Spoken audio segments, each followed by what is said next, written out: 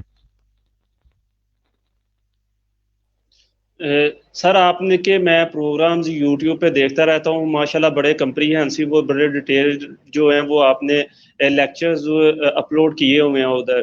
تو ناظرین اگر آپ لیکچر کی جابز کے حوالے سے، ایگری اکنامکس کی جو جابز ہیں ان کے حوالے سے تیاری کرنا چاہتے ہیں، تو وہ سر کے یوٹیوب چینل پہ بھی آپ کو اویلیبل ملے گا اور بڑی ڈیٹیل میں ملے گا. تو سر ابھی میں آپ سے ریکویسٹ کروں گا کہ کوئی فنگر ٹپس کے اوپر اگر آپ کچھ چیزیں بتا دیں کہ یہ چیزیں، یہ بکس جو ہیں وہ افیکٹو ہیں ٹیسٹ کے حوالے سے ہماری آڈینس کو. Thank you. اس پہ میں نے ایک فرسٹ پارٹ میرا ویڈیو کا یوٹیوب کے اوپر ہے، اس کے اندر اس کی ڈسکرپشن میں نے ایک لنک رکھا ہے، وہاں پہ بہت ساری بکس ہیں اور سیمپل ایم سی کیوز ہیں. آپ لوگ پلیز، میں آپ کو ریکمینڈ کروں گا کہ آپ اگر تیاری کر رہے ہیں تو آپ نے کویسچن پڑھنا ہے، اسٹیٹمنٹ پڑھنی ہے، اور پھر سوچیں کہ اس کا کیا جواب ہو سکتا ہے. اگر آپ یہ نہیں کر رہے تو آپ چلیں ڈائریکٹ اس کے جو کریکٹ آپشن ہے اس پہ چلے جائیں کہ یہ اس کا آپشن بنتا ہے. اس کو آپ نے رٹا نہیں لگانا. آپ پلیز اس کے اوپر یہ ٹائم تھوڑا سا انویسٹ کریں کہ اس سوال کا جواب یہ بنتا کیسے ہے، اس کی لاجک کیا ہے. کہ اگر کل کو پیپر کے اندر تھوڑا گھما پھرا کے وہ سوال دے دیتا ہے، تو آپ کو اگر آپ نے اس لاجک کو سمجھا ہوگا تو آپ بڑی آسانی سے اس کا جواب دے دیں گے. ادروائز آپ نے اگر رٹا لگایا ہوگا تو ایسا نہیں ہے کہ آپ کو اسی طرح کا سوال پیپر میں آ جانا ہے.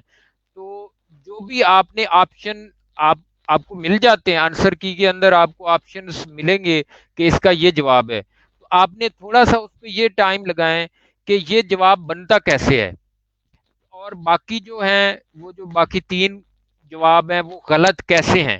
اگر آپ یہ ٹائم، جتنے بھی سیمپل ایم سی کیوز اور بکس آپ مل رہی ہیں وہ اچھی ہیں، لیکن آپ اگر یہ کر لیں گے کہ جو صحیح آنسر ہے وہ کیسے صحیح ہے اور جو باقی غلط آپشنز ہیں وہ کیوں غلط ہیں، تو کل کو جس طرح کا بھی سوال آئے گا تو آپ اس کا بڑی اچھی اور آسانی سے اور بڑی جلدی سے آپ اس کا جواب دے لیں گے. میں نے اپنی ٹپس میں یہ بھی بتایا تھا کہ آپ